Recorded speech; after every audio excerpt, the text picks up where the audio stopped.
Imagine करो, एक इंसान जो बर्फ के पानी में घंटों बैठ सकता है, माउंट एवरेस्ट पर बिना जैकेट चढ़ सकता है और अपने शरीर का टेम्परेचर खुद कंट्रोल कर सकता है।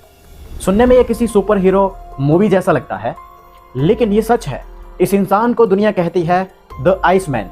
लेकिन सवाल ये है, क्या ये सिर्फ इंटरनेट स्टंट है या सच में इंसान अपने शरीर को हमारी सोच से कहीं ज़्यादा कंट्रोल कर सकता है? This is gradual exposure to the cold, increasing the condition of our vascular system, 125,000 kilometers inside. आज हम जानेंगे विम होफ कौन है, उसकी ब्रीथिंग टेक्निक कैसे काम करती है, क्या साइंस उसे सपोर्ट करती है और क्या ये टेक्निक डेंजरस भी हो सकती है। विम होफ नीदरलैंड का रहने वाला एक आदमी जिसने दुनिया को शॉक कर दिया।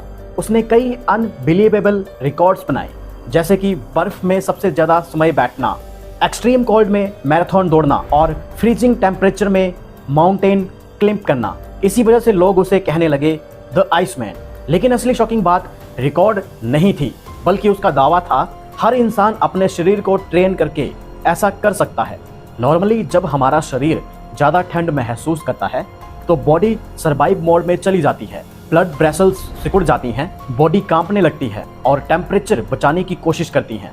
अगर टेम्परेचर बहुत नीचे चला जाए तो हाइपोथर्मिया हो सकता है, जो जानलेवा भी हो सकता है। यानी कोल्ड इंसानों के लिए नेचुरली डेंजरस है। लेकिन फिर सवाल आता है, विम होफ कैसे सर्वाइव कर लेता है? विम होफ का सबसे फेमस पार्ट है उसकी ब्रीथिंग मेथड। इस टेक्निक में लोग डीप ब्रीथिंग करते हैं, फिर कुछ देर सांस रोकते हैं और ये साइकिल रिपीट होती है। विम होफ का दावा है कि इससे बॉडी ऑक्सीजन को अलग तरीके से यूज करने लगती है और स्ट्रेस कंट्रोल इंप्रूव होता है।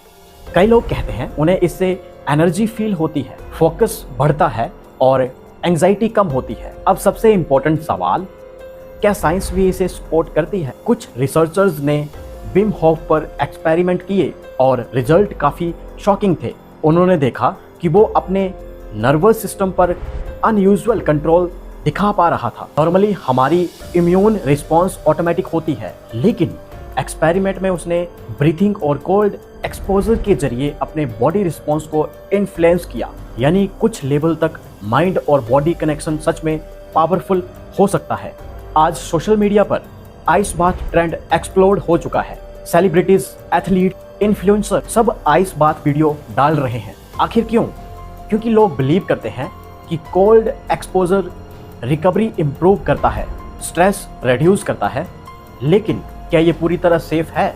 यहीं पर सबसे बड़ा प्रॉब्लम शुरू होता है।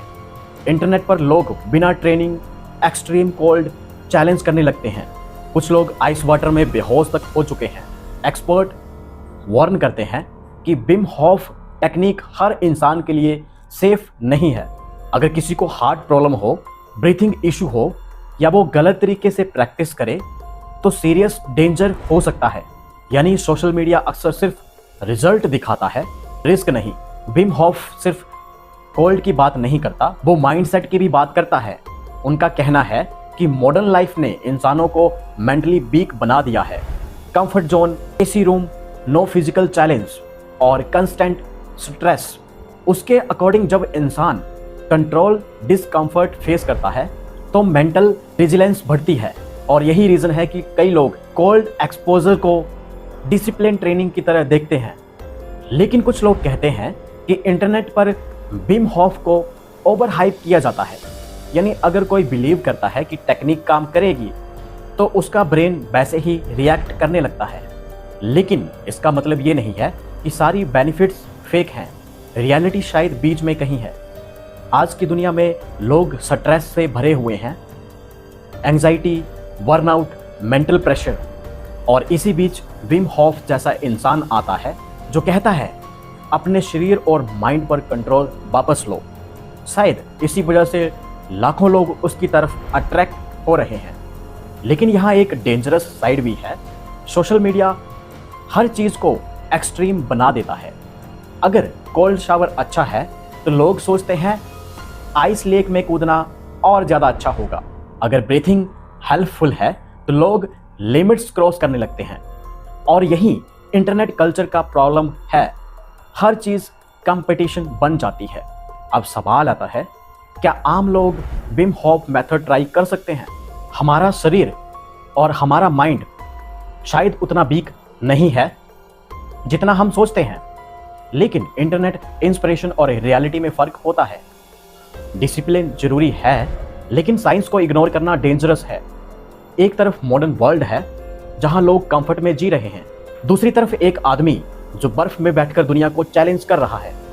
क्वेश्चन ये नहीं है कि क्या आप आइस बात कर सकते हैं, क्या इंसान अपनी लिमिट से ज़्यादा कैपेबल है? और शायद यही रीज़न है कि दुनिया आज भी द आइसमैन को देखकर शॉक्ड रह जाती है। अगर आपको ये वीडियो इन्फॉर्मेटिव लगी हो तो वीडियो को लाइक करें, चैनल इंस्पायर प्रोग्रेस को सब्सक्राइब करें और कमेंट करके बताइए क्या आप भी आइस बाथ ट्राई करेंगे। Thanks for